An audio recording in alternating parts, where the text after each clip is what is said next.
Corona मरीजों की लगातार बढ़ती संख्या के बीच असम के 23 जिलों में भारी बारिश और बाढ़ ने खतरनाक रूप ले लिया। बाढ़ की वजह से राज्य में 9 लोगों की भी मौत हो गई। कोरोना और बाढ़ की दोहरी मार से जूझते असम के सीएम ने केंद्रीय गृह मंत्री अमित शाह से भी बात की और राज्य के हालात के बारे में जानकारी दी। असम के 23 जिले बाढ़ की चपेट में हैं। इनमें तिनसुकिया सबसे ज्यादा प्रभावित है। जिले के कई इलाकों से बाढ़ की जो तस्वीरें सामने आई, उनमें दूर दूर तक पानी नजर आया। एक इलाके में उफान पर बह रही नदी की वजह से उस पर बने एक पुल का आधा हिस्सा ढह गया। इससे कई गांवों का संपर्क टूट गया और लोग एक जगह पर फंस गए। तिनसुकिया के पड़ोसी जिले डिब्रूगढ़ से भी बाढ़ की डरा देने वाली तस्वीरें सामने आई। इनमें एक तस्वीर में 2 मोटरसाइकिल सवार पानी के तेज बहाव के बीच फंसे दिखे। अच्छी बात यह रही कि इस हादसे में उन्हें कोई नुकसान नहीं पहुंचा। डिब्रूगढ़ में बाढ़ की वजह से कई गांवों में कमर तक पानी भर गया। डिब्रूगढ़ की तरह ग्वालपारा और नलबाड़ी में भी हजारों लोगों पर बाढ़ की मार पड़ी। सैलाब में बहे कुछ लोगों का तो अब तक कुछ पता नहीं चल पाया है। और ऐसे लोगों को ढूंढने के लिए राज्य सरकार की तरफ से बड़े स्तर पर अभियान चलाया जा रहा है। असम के कई जिलों में आई बाढ़ की एक वजह ब्रह्मपुत्र नदी को भी माना जा रहा है, जो तिब्बत में हिमालय की गोद से निकलकर अरुणाचल आती है और अरुणाचल से असम में बहते हुए राज्य के 26 जिलों से गुजरती है। इन 26 जिलों में 23 जिले ब्रह्मपुत्र नदी में आई बाढ़ की वजह से ही प्रभावित हैं। अभी तक पानी बढ़ रहा है। अभी लेवल था 49.89, अभी डेंजर लेवल का ऊपर में 20 सेंटीमीटर बह रहा है। ब्रह्मपुत्र नदी का जलस्तर खतरे के निशान से ऊपर बना हुआ है, जिसकी वजह से राहत और बचाव के काम में भी मुश्किल आ रही है। ऊपर से मौसम विभाग ने ग्वालपारा, नलबाड़ी और दिसपुर समेत कई जिलों को रेड अलर्ट में रख दिया है, जिसका मतलब यह है कि इन जिलों में भारी बारिश से ब्रह्मपुत्र नदी काफी खतरनाक हो सकती है। आने जाने का पूरा रास्ता बंद हो गया है, तो अभी लोअर असम में बाढ़ से हाहाकार मचा हुआ है। महंगे पेट्रोल और डीजल के खिलाफ कांग्रेस ने पूरे देश में सरकार के खिलाफ प्रदर्शन की। दिल्ली में भी कांग्रेस के नेता विरोध करने के लिए सड़कों पर उतरे, लेकिन दिल्ली के सिविल लाइंस में पुलिस ने कांग्रेस नेताओं को हिरासत में ले लिया। और वो भी तब जब कांग्रेस के नेता मीडिया से बात कर रहे थे। सड़क पर खड़े होकर मीडिया को महंगे पेट्रोल और डीजल पर बयान दे रहे नेताओं को अचानक पुलिस वालों ने रोका और खींचना शुरू कर दिया। पुलिस वालों से खुद को छुड़ाकर नेता फिर सड़क पर बैठ गए। तभी पुलिस वालों ने दोबारा नेताओं को दबोच लिया और खींचते हुए उनको एक बस तक ले गए। डीटीसी की एक बस नेताओं को हिरासत में लेने के लिए पहले से बुला ली गई थी। हालांकि दिल्ली के सिविल लाइंस में ही कांग्रेस के कुछ नेताओं ने बैलगाड़ी पर सवार होकर भी विरोध जताया। विरोध करने के लिए दिल्ली के 400 पेट्रोल पंपों पर कांग्रेस के नेता बैलगाड़ी लेकर पहुंचे। दिल्ली के प्रीत विहार में तो बैलगाड़ी पर एक दोपहिया गाड़ी रखी गई, जिस पर कांग्रेस की एक महिला कार्यकर्ता भी बैठी दिखी। बैलगाड़ी के ऊपर 2 पहिया वाहन रखकर प्रोटेस्ट कर रहे हैं कांग्रेस कार्यकर्ता। कांग्रेस के छात्र संगठन एनएसयूआई के कार्यकर्ता भी सड़क पर उतरे। एनएसयूआई ने कुछ पोस्टरों पर माला चढ़ाकर मोटरसाइकिल को सांकेतिक रूप से श्रद्धांजलि दी, तो एक बाइक को पेड़ से लटका दिया। मोटरसाइकिल को सुसाइड करते हुए दिखाया गया है, फांसी लगाकर। यूथ कांग्रेस के कार्यकर्ता बैलगाड़ी पर मार्च करते हुए पेट्रोलियम मंत्रालय के सामने पहुंच गए। एक दूसरे से जरूरी दूरी बनाते हुए कार्यकर्ता सड़क पर ही बैठ गए। घंटों तक प्रदर्शनकारी पेट्रोलियम मंत्रालय के सामने हंगामा करते रहे। पेट्रोलियम मंत्रालय और केंद्र सरकार के खिलाफ यूथ कांग्रेस के कार्यकर्ता खाली गाड़ी यानी बिना डीजल की गाड़ी और बैलगाड़ी के साथ यहां प्रदर्शन करने पहुंचे हैं। यूथ कांग्रेस के कुछ कार्यकर्ता तो एक कार को खींचते हुए पेट्रोलियम मंत्रालय के दफ्तर तक पहुंचे। कांग्रेस ने पूरे देश में सरकार के खिलाफ ऐसे ही प्रदर्शन किए और आरोप लगाया कि अंतर्राष्ट्रीय बाजार में कच्चे तेल की कीमत कम होने के बावजूद भारत में लोगों को पेट्रोल और डीजल महंगा खरीदना पड़ रहा है, जिसके लिए राजस्थान में भी विरोध प्रदर्शन हुआ। जयपुर में कांग्रेस के नेता ऊंट लेकर सड़क पर उतरे। जयपुर की सड़कों पर कांग्रेस ने ऊंट को उतारा, उसके जरिए धरना प्रदर्शन कर रही है। चंडीगढ़ में भी कांग्रेस के कार्यकर्ताओं ने अहम बाजारों में पहुंचकर सरकार के खिलाफ नारे लगाए। कुछ जगहों पर तो कांग्रेस कार्यकर्ताओं ने कमीज उतारकर सरकार के खिलाफ प्रदर्शन किया। पेट्रोल डीजल की लगातार बढ़ रही कीमतों के खिलाफ प्रदर्शन कर रहे हैं। अर्धनग्न होकर ये प्रदर्शन किया जा रहा है। वहीं पटना में कांग्रेस के नेताओं ने साइकिल रैली निकालकर महंगे पेट्रोल और डीजल के खिलाफ विरोध जताया। कांग्रेस अध्यक्ष सोनिया गांधी ने भी सरकार पर तीखा हमला बोला। पेट्रोल और डीजल की अन्यायपूर्ण बढ़ोतरी ने सरकार द्वारा देशवासियों से जबरन वसूली का एक नया उदाहरण पेश किया। महाराष्ट्र में कोरोना मरीजों की बढ़ती संख्या को देखते हुए राज्य की उद्धव सरकार ने कुछ छूट के साथ 1 महीने के लिए लॉकडाउन बढ़ा दिया। सरकार के नए दिशा निर्देशों के तहत महाराष्ट्र में 31 जुलाई तक लॉकडाउन लागू रहेगा। इसके अलावा निजी कंपनियों के दफ्तरों में 10% कर्मचारी ही काम पर आ सकेंगे। हालांकि सरकारी दफ्तरों में इस छूट को बढ़ाते हुए 15% कर दिया गया। इसके अलावा नए दिशा निर्देशों में कहा गया है कि मोटरसाइकिल और स्कूटर पर एक ही व्यक्ति सफर कर सकता है। इसी तरह गाड़ी में ड्राइवर के अलावा 2 लोग ही बैठ सकते हैं। नियम तोड़ने पर कानूनी कार्रवाई की भी चेतावनी सरकार ने दी। चीन के वुहान में बैटरी से चलने वाले जहाज ने अपना पहला सफर पूरा किया। वुहान के कोरोना की चपेट में आने के बाद से इस जहाज का परीक्षण रोक दिया गया, लेकिन कोरोना के काबू में आने के बाद इस यात्री जहाज को पहले सफर के लिए पानी में उतारा गया। इस दौरान जहाज में कई लोग सवार दिखे। करीब 1 घंटे के सफर के दौरान इस जहाज ने वहां बहने वाली एक नदी का लंबा चक्कर लगाया। करीब 54 मीटर लंबे इस जहाज में 300 लोग सवार हो सकते हैं, जहां उनके खाने पीने का भी इंतजाम है। जहाज में बेहद ताकतवर बैटरी लगाई गई है, जो एक बार चार्ज होने पर करीब 8 घंटे तक जहाज को चला सकती है। इस बैटरी को चार्ज करने के लिए भी खास इंतजाम किया गया है, जिसके जरिए काफी कम वक्त में ही इसे पूरी तरह चार्ज किया जा सकता है। बाढ़ से जूझते असम की तरह उत्तर सिक्किम जिले के जांगू में सब डिवीजन के ऊपरी इलाकों में पहाड़ खिसकने से कई लोग बेघर हो गए। इस घटना के बाद उत्तर सिक्किम जिले का राजधानी गैंगटॉक से भी संपर्क टूट गया। मौसम विभाग का अनुमान है कि सिक्किम में भारी बारिश का सिलसिला अभी जारी रह सकता है, और अगर ऐसा हुआ तो सिक्किम में भारी तबाही हो सकती है। उत्तर सिक्किम जिला तो पहले ही भारी बारिश और बाढ़ के सितम से जूझ रहा है। एक दिन पहले जिले के जोंगू सब डिवीजन में पहाड़ खिसकने की घटना हुई। वहां से जो तस्वीरें सामने आई, उनमें एक में तो डरा देने वाला मंजर दिखा। सैलाब अपने साथ काफी कुछ बहा कर ले गया। कुल 19 मकानों को नुकसान पहुंचा। इस घटना में 35 से ज्यादा परिवार प्रभावित हुए। पहाड़ खिसकने की वजह से जोंगू के ऊपरी इलाकों का राजधानी गैंगटॉक से भी संपर्क टूट गया। एक तस्वीर में एक मकान का आगे का हिस्सा कमजोर होकर नीचे की तरफ झुका दिखा। मकान के आसपास कई पेड़ों को भी नुकसान पहुंचा। एक पेड़ के तो खाई में गिरने की तस्वीरें भी सामने आईं। उत्तर सिक्किम जिले में लगातार 4 दिन से जारी बारिश की वजह से तीस्ता नदी का जलस्तर भी खतरे के निशान को पार कर गया। मौसम विभाग का अनुमान है कि सिक्किम में भारी बारिश का ये सिलसिला अभी जारी रह सकता है। मतलब वहां बाढ़ आने वाले दिनों में काफी खतरनाक रूप ले सकती है। मुंबई पुलिस ने एक दिन पहले नए दिशा निर्देश जारी करते हुए लोगों को 2 किलोमीटर के दायरे से बाहर जाने पर जो रोक लगाई, उसका असर दूसरे दिन भी देखने को मिला।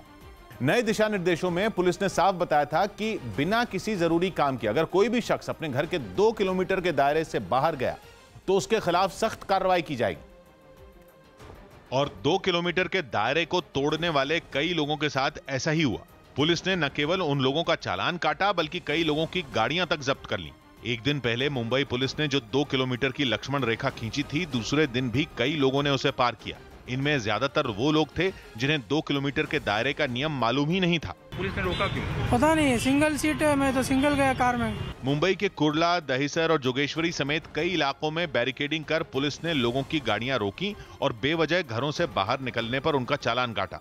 2 किलोमीटर के दायरे को तोड़ने पर एक दिन पहले पुलिस ने करीब 7000 गाड़ियों को सीज किया था, जबकि दूसरे दिन पुलिस ज्यादा सख्त नजर आई। भीड़ यहाँ पे लगी हुई है, पुलिस लगातार कार्रवाई कर रही है, जो कागजी कार्रवाई होती है।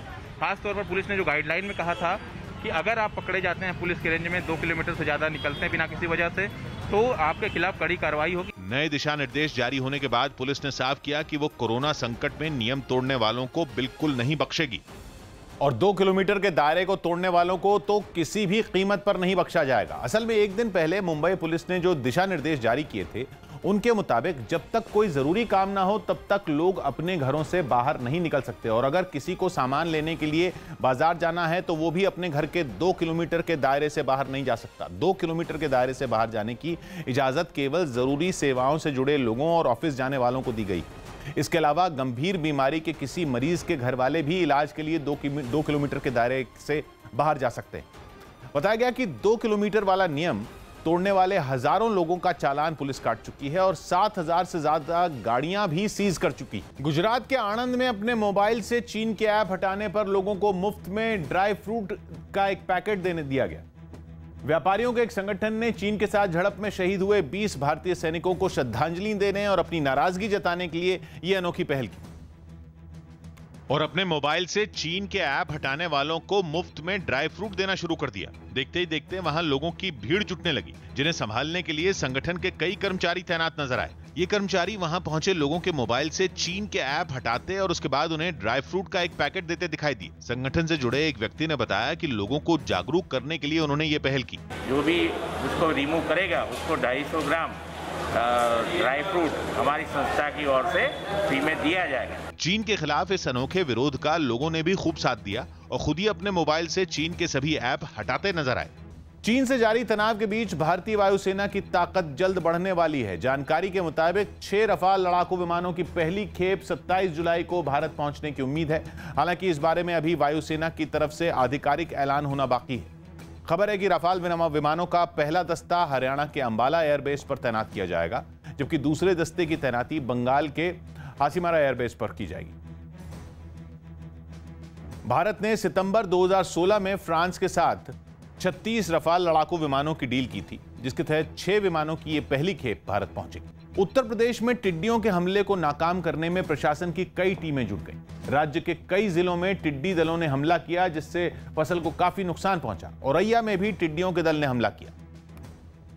और वहां से आई एक तस्वीर में लाखों की संख्या में टिड्डियां आसमान में उड़ती दिखाई दी। देखने से ऐसा लगा जैसे टिड्डियों ने आसमान पर अपना कब्जा जमा लिया हो। एक दूसरी तस्वीर में टिड्डियों का दल ऊंचे ऊंचे पेड़ों के ऊपर मंडराता नजर आया और बाद में उसने उन पर अपना ठिकाना बना लिया। टिड्डियों के हमले की खबर मिलते ही कृषि विभाग की एक टीम वहां पहुंच गई। इसके बाद फायर ब्रिगेड की मदद से टिड्डियों पर केमिकल का छिड़काव करने की व्यवस्था की गई। लेकिन दवा के छिड़काव से पहले पुलिस के लोग लाउडस्पीकर की मदद से गाँव वालों को सावधान करते दिखाई दिए। दवा का छिड़काव फायर ब्रिगेड की गाड़ी द्वारा कृषि विभाग के सहयोग से किया जा रहा है और ये थोड़ा सा आप दूरी बनाने से, क्योंकि जहरीला भी होता है। टिड्डियों के हमले की वजह से किसानों को काफी नुकसान उठाना पड़ा। हालांकि प्रशासन ये दावा कर रहा है कि टिड्डी दल के हमले को नाकाम करने की हर मुमकिन कोशिश की जा रही है। पानी का टैंकर में केमिकल मिला करके उससे छिड़काव किया जाता है। छिड़काव करने से वो टिड्डियां खत्म हो जाती है। औरैया की तरह हाथरस के एक इलाके में भी टिड्डियों ने हमला कर दिया, जिसका पता चलते ही फायर ब्रिगेड और कृषि विभाग के अधिकारी वहां पहुंच गए। इसके बाद टिड्डियों को खत्म करने के लिए उन पर केमिकल का छिड़काव किया गया। लोग आवाज करें, थाली परात और कैसे भी पटाखे चलाएं, जिससे ये ठहर न पाए। सिर्फ उत्तर प्रदेश ही नहीं बल्कि देश के कई राज्य टिड्डियों के हमले से जूझ रहे हैं। लेकिन परेशानी यहीं खत्म नहीं होती दिख रही, क्योंकि संयुक्त राष्ट्र के खाद्य एवं कृषि संगठन ने टिड्डियों से जुड़ा एक अलर्ट जारी किया है, जिसके मुताबिक आने वाले 4 हफ्तों के दौरान भारत में टिड्डियों के हमले और बढ़ेंगे, क्योंकि पाकिस्तान के खैबर पख्तूनख्वा में टिड्डियों के पंख निकलने शुरू हो गए हैं। मतलब ये कि कुछ ही दिनों में ये टिड्डियां उड़ने लगेंगी। इसी तरह पाकिस्तान की सिंधु घाटी में गुलाबी रंग की टिड्डी दल तैयार हो रहे हैं और अगले 15 दिनों में गुलाबी रंग के ये टिड्डी दल भारत में घुस सकते हैं। भारत के अलावा पाकिस्तान, सूडान, सोमालिया और इथियोपिया में भी टिड्डियों के हमले का अलर्ट जारी किया गया। खबर है कि पाकिस्तान से लगी राजस्थान की सीमा में छोटी टिड्डियों के दल को दिखा जा चुका है, जिन्हें खत्म करने के लिए हेलीकॉप्टर और ड्रोन से केमिकल का छिड़काव किया जा रहा है। यूपी के कन्नौज में सरकारी अस्पताल में तेज बुखार की वजह से 2.5 साल के एक बच्चे की मौत के मामले में विपक्ष ने योगी सरकार पर निशाना साधा। पीड़ित परिवार और विपक्ष ने बच्चे की मौत के लिए जिला अस्पताल की लापरवाही को जिम्मेदार ठहराया। और इस घटना की जो तस्वीर सामने आई वो दिल को झकझोर देने वाली है। इन तस्वीरों में एक शख्स अपने मासूम बच्चे के शव को छाती से लगाकर रोता नजर आया। उसके ठीक सामने बच्चे की मां भी रोती दिखी। उनके आसपास कोई आंसू पहुंचने वाला तक नहीं था।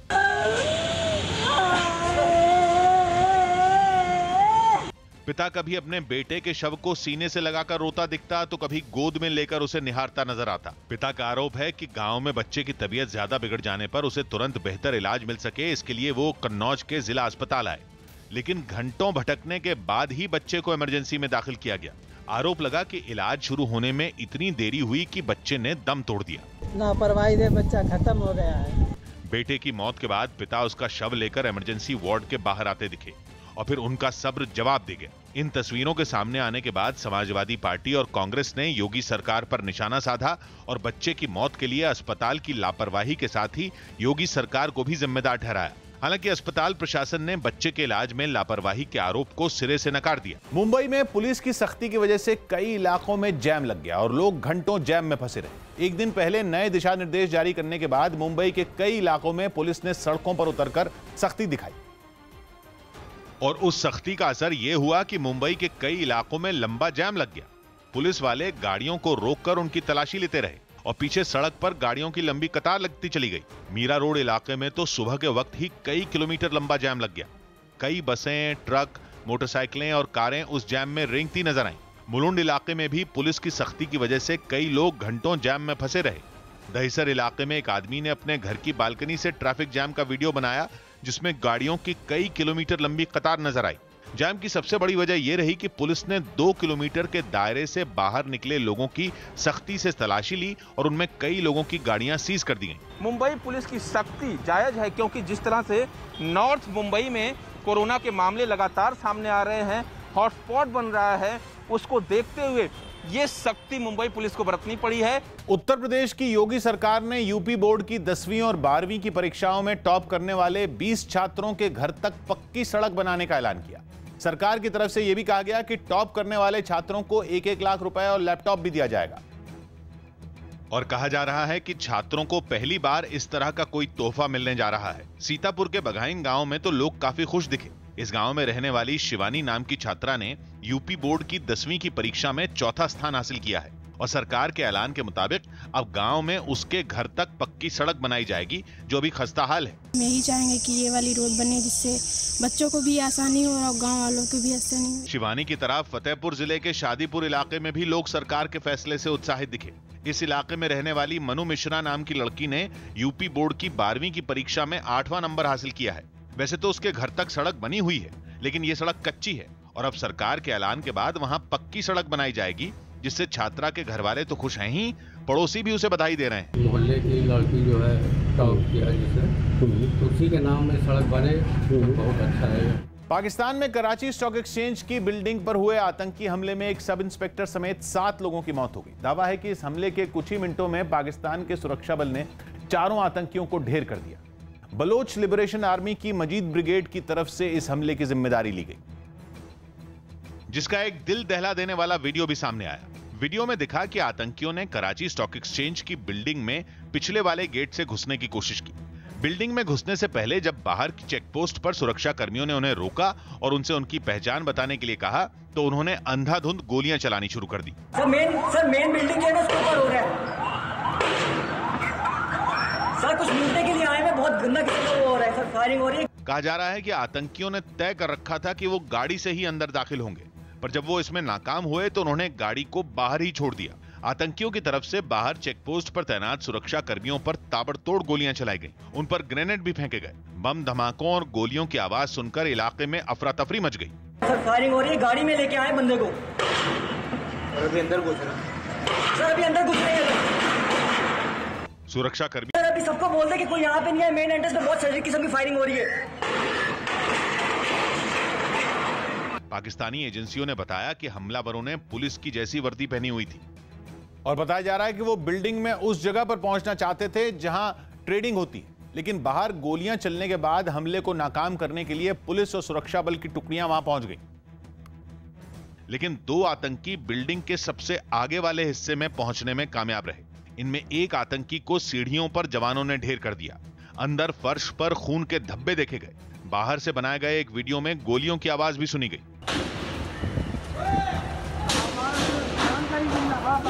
कराची में जिस जगह यह हमला हुआ वहां स्टॉक एक्सचेंज की बिल्डिंग के अलावा कई बैंकों के दफ्तर भी हैं। ऐसे में खतरे को देखते हुए इन दफ्तरों को खाली करा लिया गया। पाकिस्तान के जवानों ने 4 आतंकियों को ढेर कर दिया। इनमें 2 आतंकियों की लाशें तो पीछे वाले गेट के पास ही दिखाई दी। The law enforcement agencies, the police and the rangers played a very vital role in combating this attack. ऐसा कहा जा रहा है कि इस पूरे हमले के दौरान कराची स्टॉक एक्सचेंज में एक बार भी ट्रेडिंग नहीं रुकी। शेयर बाजार में ट्रेडिंग का मतलब होता है शेयरों का खरीदना बेचना। मतलब इतने बड़े हमले के दौरान कराची स्टॉक एक्सचेंज में काम होता रहा। और बिल्डिंग के मुख्य हिस्से में पहुंचने से पहले ही सभी आतंकियों को ढेर कर दिया गया। उन्होंने 8 मिनट में इन 4 दहशतगर्दों को मारा और इनको अपने अहदाफ हासिल नहीं करने दिए। इस आतंकी हमले की जिम्मेदारी बलोच लिबरेशन आर्मी की मजीद ब्रिगेड ने ली। उसकी तरफ से 4 आतंकियों की एक तस्वीर भी जारी की गई। I hope this doesn't happen again in the future. And whatever we went through, it was a panic situation. They did try to influence the market with the negative impact, but nothing happened. आतंकियों के ढेर होने के बाद उनके पास से AK-47 rifle, hand grenade, गोलियां और खाने की चीजें बरामद की गईं। बताया जा रहा है कि आतंकी कराची स्टॉक एक्सचेंज की बिल्डिंग में कई दिनों तक डेरा डालने के मकसद से पहुंचे थे। चीन विवाद और कोरोना के बढ़ते खतरे के बीच आज प्रधानमंत्री नरेंद्र मोदी देश को संबोधित करेंगे। पीएम मोदी का संबोधन शाम 4 बजे होगा। कोरोना काल में ये पीएम मोदी का देश के नाम छठा संबोधन होगा। इससे पहले किए गए अपने संबोधनों में प्रधानमंत्री मोदी ने कई बार देश के लोगों से कोरोना से बचने के लिए नियमों के पालन करने की अपील की। पीएम मोदी ने हर बार देशवासियों से कहा था कि कोरोना से बचने के लिए सोशल डिस्टेंसिंग का पालन करके और मास्क लगाने को कहा। कोरोना काल में पीएम मोदी ने देश को कई बार संबोधित किया। पीएम मोदी ने पहली बार 19 मार्च को देश को संबोधित किया था, जिसमें उन्होंने 27 मार्च को सुबह 7 बजे से रात 9 बजे तक जनता कर्फ्यू की अपील की थी। इसके बाद 24 मार्च को पीएम मोदी ने देश भर में पहले लॉकडाउन का ऐलान किया था, जो 21 दिन का था। 3 अप्रैल को पीएम ने कोरोना योद्धाओं के सम्मान में लोगों से 5 अप्रैल को रात 9 बजे 9 मिनट तक दीप जलाने की अपील की थी। 14 अप्रैल को किए गए संबोधन में पीएम मोदी ने लॉकडाउन को 3 मई तक बढ़ाने का ऐलान किया था और 12 मई को उन्होंने कोरोना काल में देश के लिए 20 लाख करोड़ के आर्थिक पैकेज की घोषणा की थी। तो कोरोना काल में कब कब उन्होंने संबोधन किया वो हम आपको दिखा रहे हैं। 12 मई को जब उन्होंने 20 लाख करोड़ के पैकेज का ऐलान किया था और इसी के साथ आज भी वो देश को संबोधित करेंगे। और ऐसे में जो संभावनाएं दिखाई जा रही हैं वो ये कि कोरोना से कैसे सतर्क रहना है और नई दिशा की तरफ देश कैसे आगे बढ़ेगा, उस पर बात कर सकते हैं।